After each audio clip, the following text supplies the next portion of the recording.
नमस्कार, आप देख रहे हैं हेल्सो विद मीना। आज वर्ल्ड कैंसर डे है और मेरे साथ हैं डॉक्टर ए.के. दीक्षित, जो कैंसर एक्सपर्ट हैं और नारायणा मेडिकल कॉलेज के प्रिंसिपल हैं। हम बात करेंगे कि आखिर आपकी बॉडी में वो क्या चेंजेस होते हैं, वो क्या वार्निंग सिग्नल्स होते हैं जिन्हें देखते ही आपको अलर्ट हो जाना चाहिए, वो कैंसर की शुरुआत हो सकती है। और अगर आप कैंसर से ऑलरेडी जूझ रहे हैं, आपको कोई इस तरह के सिम्टम ऑलरेडी आ गए हैं, तो उत्तर प्रदेश में कहाँ कहाँ मेडिकल की सुविधाएं हैं, कहाँ इलाज की सुविधाएं हैं कैंसर की, हम इस बारे में बात करेंगे। डॉक्टर दीक्षित, आज वर्ल्ड कैंसर डे है, क्या मैसेज है ऐसे कैंसर पेशेंट के लिए? क्योंकि सर, जब भी ये बीमारी होती है लोगों को लगता है कि शायद अब ज़िंदगी खत्म होने वाली है। बहुत अच्छी बात पूछी है मीना जी आपने। विश्व कैंसर दिवस 2022 इसकी एक थीम बनाई गई है। थीम है कि कैसे कैंसर केयर में जो गैप्स हैं उनको हम बंद कर सकें, क्लोज कर सकते हैं। वो बहुत इम्पोर्टेंट है, क्योंकि एक छत के नीचे सारे कैंसर का इलाज हो। 280 तरह कैंसर होते हैं, कैंसर एक अकेली बीमारी नहीं है। तो इन सभी कैंसर्स का इलाज एक छत के नीचे हो, ये बहुत समय की आवश्यकता है। अब आपने एक सवाल पूछा, कैसे कौन से लक्षण हैं, ऐसी कौन से चेतावनी के लक्षण हैं जो कि लोग जागरूक हो सकें, पहुंच सकें डॉक्टर के पास सही समय पर। तो वही है कि हमें जो केयर में जो गैप्स हैं वो क्लोज कैसे होंगे, जब लोग जागरूक होंगे, हमारा जो संस्थान है वो जागरूक होगा। तो ये जागरूकता बहुत, इसका कोई विकल्प नहीं है और हमें जागरूकता को बढ़ाना है। जागरूकता, लक्षणों की बात आई तो जिस अंग का कैंसर है उसके लक्षण उस हिसाब से होंगे। जैसे मुख का कैंसर है, मुख के कैंसर में अगर मुंह के अंदर कोई भी छाला या घाव है जो ठीक नहीं हो रहा है, तुरंत डॉक्टर को दिखा लीजिए। अगर मुंह के अंदर सीधे 4 उंगलियां नहीं जा रही हैं तो कैंसर के डॉक्टर को दिखा लीजिए। अगर कोई भूरे या सफ़ेद चकत्ते गाल के अंदर हो रहे हैं, जीभ में हो रहे हैं, तो कैंसर के डॉक्टर को दिखा लीजिए। ये बहुत आवश्यक है। मुख कैंसर कानपुर में सबसे ज़्यादा पाया जाता है। जितने कैंसर होते हैं उनका 30% मुख कैंसर है। तो हमारा बहुत बड़ा जो कहना है जंक है वो मुख कैंसर का है। तो 30% मुख कैंसर है। इससे हमें लड़ना पड़ता है, क्योंकि पान मसाला गुटखा का शहर है ये, और उसकी जननी है ये। यहीं बना पान मसाला गुटखा, यहीं से फैला पूरी दुनिया में।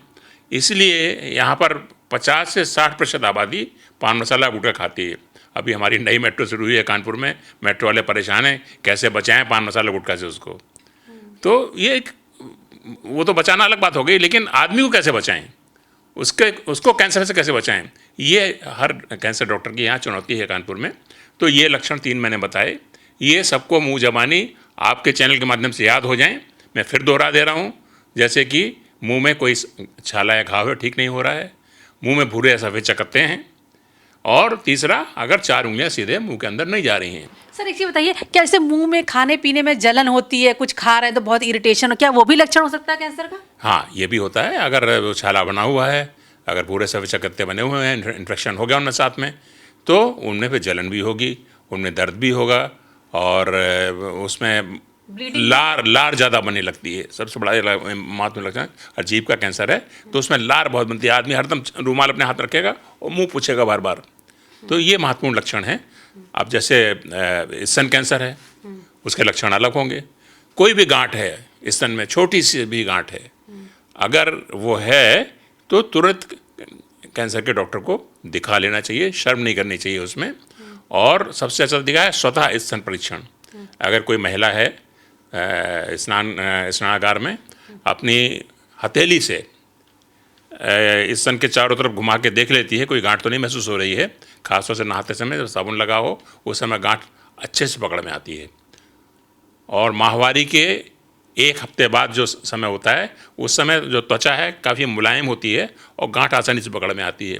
तो ये अगर किसी महिला को मालूम है, वो अपना स्तन परीक्षण स्वयं कर रही है, तो जल्दी से डॉक्टर के पास पहुँच जाएगी और स्तन कैंसर का इलाज जल्दी से हो जाएगा। अच्छा, आप कह रहे हैं कि ब्रेस्ट कैंसर में सबसे बड़ी बात तो सर, अगर ब्रेस्ट में किसी तरह की कोई गांठ है, क्या सर इस गांठ में दर्द भी होता है? गांठ बाद में, दर्द बाद में होता है। शुरू में कोई दर्द नहीं होता है, यही तो बात है। लोग चिंता नहीं करते, अरे कोई गांठ है, छोटी पड़ी है, पड़ी रहने दो। लेकिन कभी जब वो बढ़ने लगती है, जब वो परेशानी का कारण बन जाती है तब लोग जाते हैं, उस समय तक स्टेज बढ़ चुकी होती है। तो हम चाहते हैं कैंसर प्रारंभिक अवस्था में पकड़ा जाए ताकि उसको 100% हम ठीक कर सकें। सर आपने ब्रेस्ट कैंसर की बात की, महिलाओं में क्या ब्रेस्ट कैंसर सबसे सीरियस है क्या, या ओवरी में हो जाता है क्या, और भी तरह के कैंसर है महिलाओं में? महिलाओं में इस समय सबसे प्रमुख कैंसर है स्तन कैंसर। उसके बाद जो है गर्भाशय ग्रीवा का कैंसर है। गर्भाशय के कुछ अंग होते हैं, गर्भाशय मुख्य रूप से उसकी बॉडी होती है, उसके नीचे उसकी ग्रीवा होती है, सो सर्विस कहते हैं हम, और फिर वेजाइना होती है। तो जो ग्रीवा है, जो यूट्रस और वेजाइना के बीच में जो पार्ट है उसको सर्विस कहते हैं, वो नैरो सी होती है और उसमें कैंसर जल्दी पनपता है। और ख़ास तौर से अगर जेनाइटल हाइजीन अच्छी नहीं है, जो महिलाएं जेनाइटल हाइजीन का ध्यान नहीं रखती हैं, अपनी यौन स्वच्छता का ध्यान नहीं रखती हैं, उनको ये कैंसर होने की संभावना ज़्यादा रहती है। इसलिए ऐसी महिलाओं को जो असावधान हैं उनको हम कहेंगे कि वो अपनी यौन स्वच्छता को बढ़ाएं, और जब भी कोई सफ़ेद पानी बहुत लंबे समय तक आ रहा है या कभी कभी वो पानी खून मिश्रित है, तो उस समय आवश्यकता है कि वो महिला कैंसर के डॉक्टर के पास जाए और अपनी जांच कराए। छोटी सी जांच होती है, उसको पैप स्मेयर कहते हैं। खाली वहाँ से एक स्लाइड बना ली जाती है और वही बता सकती है कैंसर तो नहीं बन रहा कहीं। अच्छा, तो सर देखिए ये बड़ी इंपॉर्टेंट बात बताइए, मुंह में कैंसर है तो उसको इजीली, अगर आपके मुंह में चकत्ते हैं, छाले हैं, पेन हो रहा है, लार ज़्यादा निकल रही है, ये बताया। ब्रेस्ट कैंसर का जो आपने सिम्टम बताया कि अगर गांठ है और लंबे समय से हल्का सा भी पेन हो रहा है तो आप इसको दिखाएं। सर एक गर्भाशय कैंसर, ये बहुत, क्या इसके केसेस बढ़ रहे हैं? गर्भाशय ग्रीवा के कैंसर ब्रेस्ट कैंसर का नंबर 2 पर हैं। अच्छा। और इसके बढ़े हुए हैं केसेस। पहले ज़्यादा हुआ करते थे, अब थोड़े कम हुए हैं। लोगों में जागरूकता बढ़ी है। लोग अब सैनिटरी पैड्स का बेहतर इस्तेमाल करते हैं। पहले घर के बने कपड़ों का इस्तेमाल होता था, अब वो चीज़ बदल गई है, तो उसमें कमी भी आई है।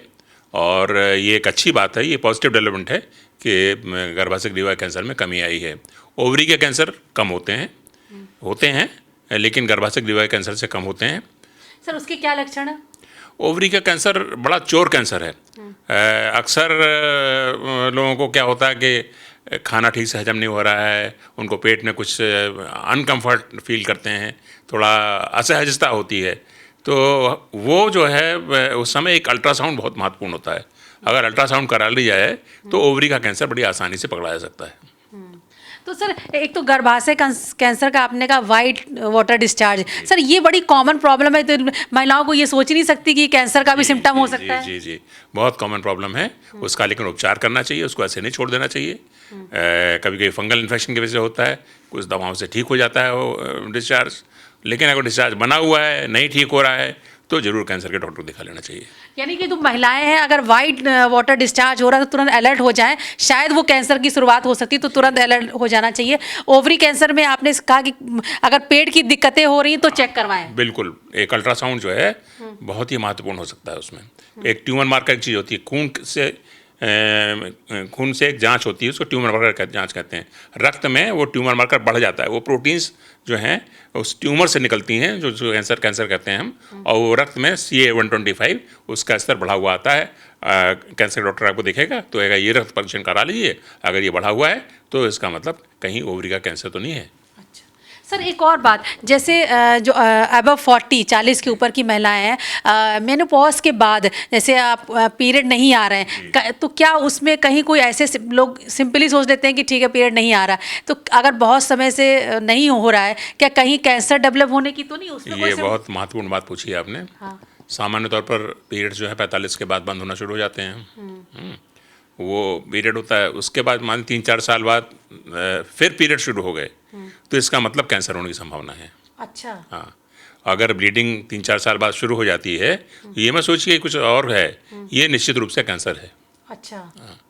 मतलब आप कह रहे हैं कि अगर आपका मेनोपॉज शुरू हो गया है, आपके पीरियड बंद हो गए और 1-2 साल बाद, 3 साल बाद अगर दोबारा से ब्लीडिंग हो रही है तो आप अलर्ट हो जाएं। बिल्कुल, कैंसर के लिए जांच जरूर करें। अच्छा। ये बहुत महत्वपूर्ण लक्षण है। लेकिन ऐसे सर नॉर्मली क्या होता है कि लेडीज इसको नॉर्मल मान लेती कि भाई ब्लीडिंग बंद हो गई, 2 साल बाद शुरू भी हो गई तो शायद पीरियड शुरू हो गया होगा, लेकिन आप कह रहे हैं ये कैंसर का ऐसा कभी नहीं करना चाहिए। बिल्कुल लापरवाही नहीं करनी चाहिए। ऐसी स्थिति में तुरंत डॉक्टर को दिखाना चाहिए। अच्छा जी। अच्छा सर, तो एक तो ये बात हुई गर्भाशय कैंसर की जो आपने बात की, और माउथ कैंसर की बात की आपने, ओवरी कैंसर की बात की, और सर जेंट्स में, मेल में और क्या कैंसर है जिसके लिए अलर्ट होने की ज़रूरत है? एक कैंसर जो इधर हाल में बढ़ा है वो हमारे भोजन में पोल्यूशन की वजह से, पानी में पोल्यूशन की वजह से बढ़ा है, वो है पित्त की थैली का कैंसर। अच्छा।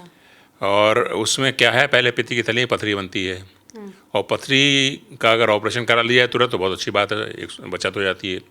और अगर ऑपरेशन नहीं कराया, 3-4 साल तक पथरी पड़ी रही, तो उसमें कैंसर बनने की संभावनाएं बढ़ जाती हैं। अच्छा। और कई लोगों में ऐसा देखा गया जो 4 साल 5 साल पथरी पाले रहे, जब उनकी जांच करी गई तो पता लगा पित्त की थैली में कैंसर निकला। क्योंकि जो पथरी बनती है वो पोल्यूशन की वजह से बनती है। कुछ ऐसे रसायन जो है पित्त में आते हैं जो पित्त की थैली के चारों तरफ इरिटेशन पैदा करते हैं। जैसे गॉल ब्लैडर पे जी, उसी गॉल ब्लैडर कहते हैं, पित्त की थैली को गॉल ब्लैडर कहते हैं। तो गॉल ब्लैडर कैंसर इधर बढ़ा है, और इस समय गॉल ब्लैडर कैंसर सारे कैंसरों का करीब 8 से 10% हो गया है। अच्छा। पहले ये 2 से 3% हुआ करता था, इस समय 8 से 10% हो गया है। ये इसके लिए पोल्यूशन बहुत जिम्मेदार है। अच्छा, तो ये आपने इंपॉर्टेंट बात बताई, गॉल ब्लैडर का कैंसर भी का जो पथरी है वो आपके लिए कैंसरस हो सकती है। तो सर अगर किसी, वैसे आजकल लोग होम्योपैथी इलाज करवा रहे हैं, उनको लगता है 6 महीने में, 1 साल में निकल जाएगा, तो सर आप अगर गॉल ब्लैडर में है पथरी तो क्या तुरंत इसको ऑपरेट करना? वो दवाई से कभी नहीं जाता है, ये बहुत बड़ी गलतफहमी है कि दवाई से चली जाएगी पथरी। बहुत से लोगों ने ऐसा किया जिनको हम जानते हैं, और वो बाद में कैंसर लेकर के आए। तो तुरंत निकलवा देना चाहिए। पहला काम, पित्त की थैली में अगर पथरी है तो उसका ऑपरेशन। अच्छा। और इस समय तो ऑपरेशन लेप्रोस्कोपिक होता है, दूरबीन से होता है, और कोई बड़ा चीरा नहीं लगाना, छोटा चीरा लगा के पथरी निकाल के फेंक दी जाती है। सर ये तो आपने ये जो सिम्टम आपने बताया, बहुत इंपॉर्टेंट जानकारी सर आपने दी है, अलग अलग बॉडी। सर और भी क्या, और भी सिम्टम होते हैं ओवरऑल, कहीं मतलब बॉडी में कहीं भी कैंसरस हो रहा है तो क्या और भी कुछ सिम्टम होते हैं? हाँ, देखिए, जैसे अगर स्वर यंत्र का कैंसर है, जिसको लैरिंक्स कहते हैं, जिसे हम बोलते हैं, तो क्या होगा, उसमें एक आवाज़ जो है व्यक्ति की भारी हो जाएगी और बनी रहेगी काफ़ी दिनों तक। वैसे सामान्यतः ठीक हो जाती है, किसी की आवाज़ बैठी 2-4 दिन में ठीक हो जाएगी, लेकिन ऐसे व्यक्ति की आवाज़ भारी बनी रहती है, ठीक ही नहीं होती है, वो घों घों करके बोलता है। तो वो स्वर यंत्र का कैंसर है, और उसमें दूरबीन की जांच नाक कान गले के डॉक्टर से कराई जाती है, और वो उससे उस कैंसर की पहचान करता है, उससे जांच करता है, और स्वर यंत्र का कैंसर पकड़ा जा सकता है। मतलब अगर गले में आपकी आवाज़ खराब हो रही है, गला बहुत समय से बैठा हुआ है, तो आपके गले में प्रॉब्लम है तो कैंसरस हो सकता है? बिल्कुल, उसमें नाक कान गले के डॉक्टर से हम लोग कहते हैं कि दूरबीन की जांच कर दीजिए इसमें। अच्छा। एंडोस्कोपी। और सर क्या, और किस तरह का कैंसर है जिसमें बॉडी के और क्या सिग्नल्स हैं? जी, जैसे पखाने की आदतों में बदलाव हो गया, ज़्यादातर लोग एक बार टॉयलेट जाते हैं, और अगर 2-3 बार जा रहे हैं, कॉन्स्टिपेशन बना हुआ है, ब्लीडिंग कभी कभी फ्रीक्वेंटली हो जाती है, बवासीर नहीं है इसके बावजूद ब्लीडिंग हो जाती है, तो ये आंत के कैंसर की संभावना है।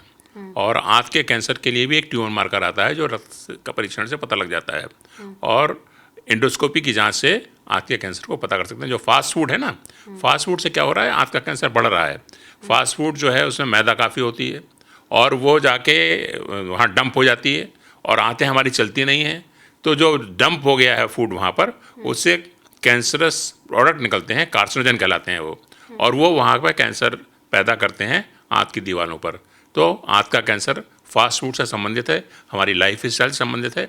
अगर लाइफ स्टाइल हम बदल लें और चोकर वगैरह ज़्यादा इस्तेमाल करें, और रफ़ेज ज़्यादा इस्तेमाल करें, सब्जियों में फाइबर ज़्यादा इस्तेमाल करें, तो आंत के कैंसर में कमी लाई जा सकती है।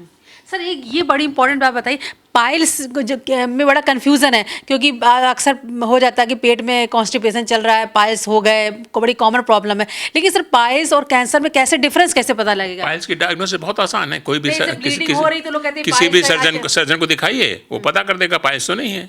अगर पाइल्स नहीं है, फिर ब्लीडिंग हो रही है, तो फिर कैंसर की जांच होना जरूरी है। अच्छा जी, मतलब पाइल्स को भी इग्नोर नहीं करना चाहिए, देख लें कि कहीं पाइल्स आपका कैंसर का रूप तो किसकी वजह से है ये देख लें। पाइल्स की वजह से है, पाइल्स का इलाज हो जाएगा। पाइल्स की वजह से नहीं है तो फिर देखना पड़ेगा कि कैंसर तो नहीं हो रहा है, ये जरूरी है। तो ये सर इसके अलावा भी और भी कोई ऐसा वार्निंग सिग्नल है जिसको देख के लोग अलर्ट हो जाएं? जी, बहुत सारे ऐसे सिग्नल्स हैं जिनमें हमें, जैसे सर में दर्द किसी को बहुत तेज होता है और उल्टी होने लगती है, और वो दर्द ठीक ही नहीं होता है, थोड़ा दर्द की दवा खाई, थोड़ा आराम हुआ, फिर दर्द हुआ, फिर उल्टियाँ हुई, ये ब्रेन कैंसर का बहुत महत्वपूर्ण लक्षण हैं। अच्छा। और अगर ऐसा होता है तो ब्रेन का सीटी या एमआरआई करा के कैंसर को हम पहचान पाते हैं, उसकी जांच करते हैं, उसका इलाज हो सकता है। मतलब सर दर्द और उल्टी। सर दर्द और उल्टी का कॉम्बिनेशन अगर है वो बहुत खतरनाक है।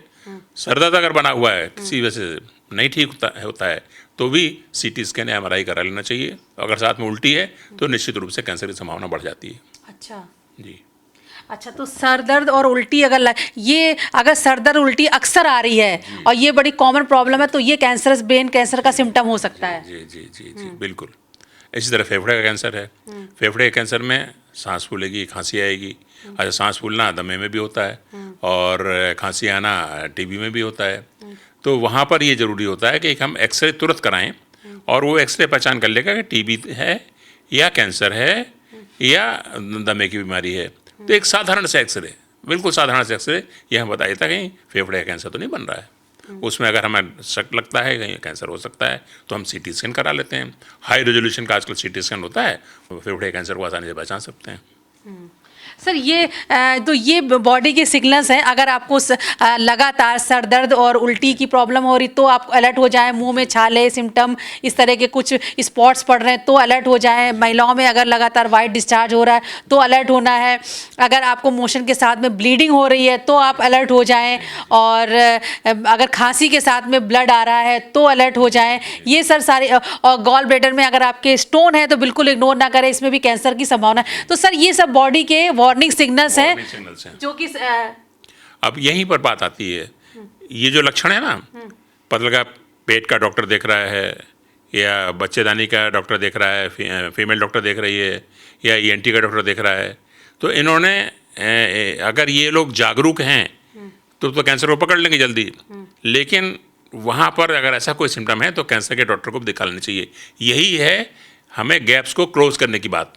जो गैप्स एग्जिस्ट कर रहे हैं, पता लगा नाक कान गले के डॉक्टर पास एक इलाज करा रहा है व्यक्ति, उसका कैंसर नहीं डायग्नोस हुआ और चीज़ों का इलाज हो रहा है।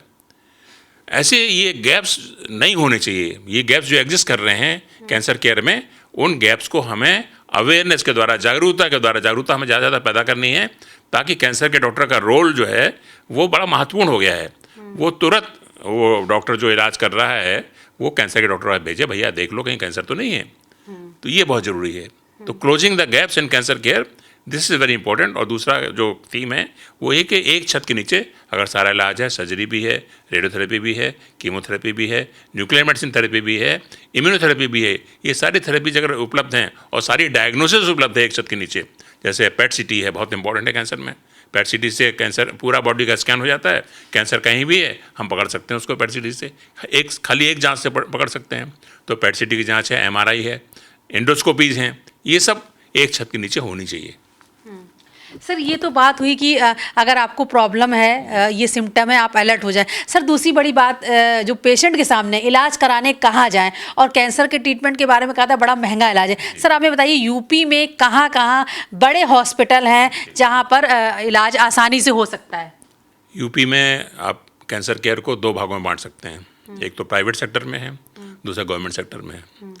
गवर्नमेंट सेक्टर में लखनऊ में एक बहुत बड़ा कैंसर हॉस्पिटल बन रहा है। उसमें एक छत के नीचे सभी कुछ सारी सुविधाएं बनाई गई हैं। उसका मैंने ब्लूप्रिंट बनाया था जब मैं डायरेक्टर था कैंसर इंस्टीट्यूट में। तो अखिलेश यादव जी ने मुझसे कहा था कि मुझे टाटा मेमोरियल हॉस्पिटल प्लस बनाना है, तो मैंने पूरा ब्लूप्रिंट उनको बना के दिया। वो अच्छी बात है कि वो तैयार हो रहा है और उसमें टाटा मेमोरियल हॉस्पिटल भी इलाज शुरू हो गया वहाँ पे? हाँ, वहाँ इलाज शुरू हो गया। सर, मशीन लगनी। चक गजरिया एक जगह है, हाँ। सुल्तानपुर रोड पर। क्या नाम है सर अस्पताल का? उसका नाम है सुपर स्पेशलिटी कैंसर हॉस्पिटल। अच्छा, तो एक लखनऊ में सुपर स्पेशलिटी कैंसर हॉस्पिटल जहाँ पे कैंसर का इलाज होता है, एक ही रूफ के नीचे सारी वहाँ पे इलाज की फैसिलिटी, और सस्ता भी है, बहुत महंगा भी सस्ता भी है, और इलाज विकसित हो रहा है अभी वहाँ पर। एक समय में आज से कहिए 5 साल से बाद, 10 साल बाद वहाँ पर विश्वस्तरीय सुविधाएं होने की संभावनाएं हैं। और वो टाटा मेमोरियल हॉस्पिटल से बेहतर हॉस्पिटल होने की संभावनाएं वहाँ पर हैं। दूसरा जो गवर्नमेंट सेक्टर में सबसे बड़ा पुराना कैंसर इंस्टीट्यूट है कानपुर में, जेके कैंसर इंस्टीट्यूट। जवाहरलाल नेहरू ने उसका उद्घाटन किया था। राष्ट्रपति ने उसका, राजेंद्र प्रसाद जी ने उसका फाउंडेशन लगाया था। एक समय वो टाटा मेमोरियल हॉस्पिटल के पास नंबर 2 का अस्पताल हुआ करता था, लेकिन फिर यूपी गवर्नमेंट ने उसकी उतनी अच्छी देखरेख नहीं की जितनी करनी चाहिए थी।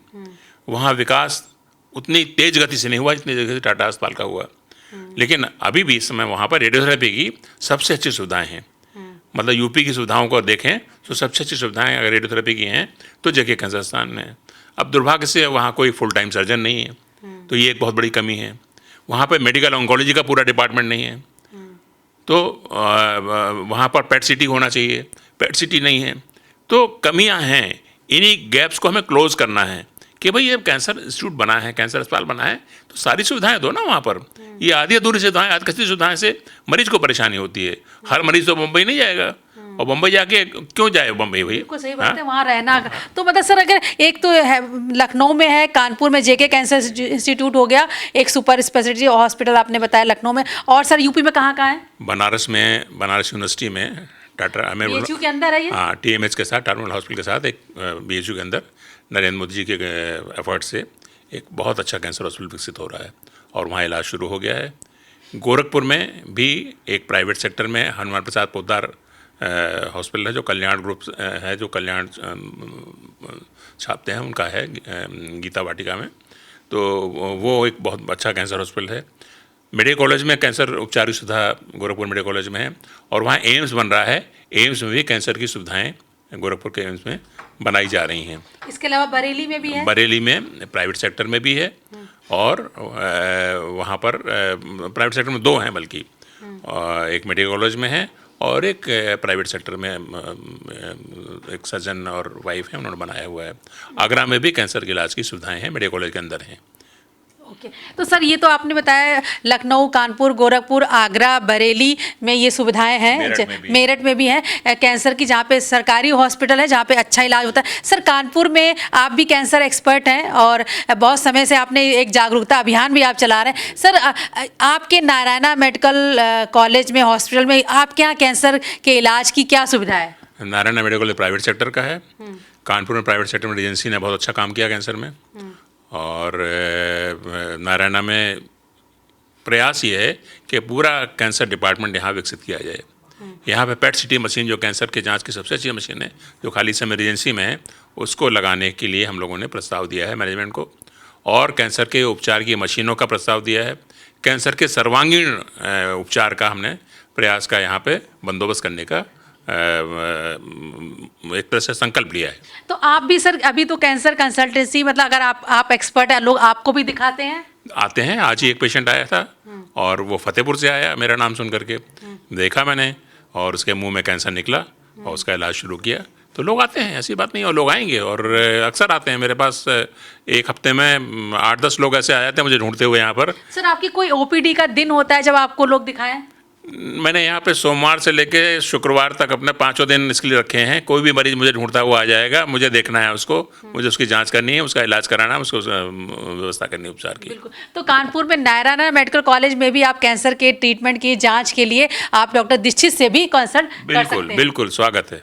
अच्छा, तो सर बस चलते चलते वर्ल्ड कैंसर डे पे मैं एक तो ये आपने जो बताया कि वार्निंग सिग्नल्स और इलाज की क्या सुविधा है, कानपुर में कहाँ कहाँ इलाज की सुविधा है। सर एक चीज़ बताइए, बस चलते चलते, जब सर किसी को भी कैंसर डायग्नोस होता है, एक जो दहशत होती है, डर होता है कि कहीं ज़िंदगी ख़त्म होने वाली है, इसके बारे में जो कैंसर पेशेंट है उनको कितना एक उनको धीरज बढ़ाने की या उनको मोटिवेट करने की? बहुत अच्छा सवाल है। इसको देखने के लिए एक नई विशेषज्ञता विकसित हुई है, उसका नाम है कैंसर मनोवैज्ञानिकता, कैंसर साइकोलॉजी।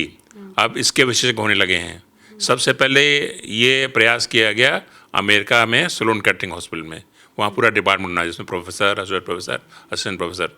हमने भी कैंसर में जेके में एक कैंसर मनोवैज्ञानिक की नियुक्ति कराई, और कैंसर मनोवैज्ञानिक अब काम कर रहे हैं, और वो ये दहशत है, जो चिंता है, घबराहट है, आत्महत्या तक करने लगते हैं कैंसर वाले। आपका क्या मैसेज है कैंसर पेशेंट? तो मैं ये कहता हूँ कि कैंसर मनोवैज्ञानिक अगर आपके आसपास है, जैसे कानपुर में सुविधा है उसकी, तो आप कैंसर विशेषज्ञ से पूछिए कि मुझे एक कैंसर मनोवैज्ञानिक की आवश्यकता है, उपचार में घबराहट ना हो, उपचार पूरा हो जाए, उसमें कैंसर मनोवैज्ञानिक का बहुत बड़ा रोल है, और ऐसे लोगों की संख्या बढ़नी चाहिए। नहीं सर, आप भी बहुत अनुभवी हैं, इतने सालों से इतने कैंसर पेशेंट को आपने ठीक किया है। सर आप कैंसर पेशेंट को आप क्या मैसेज देना चाहेंगे कि अगर बीमारी से आप जूझ रहे हैं?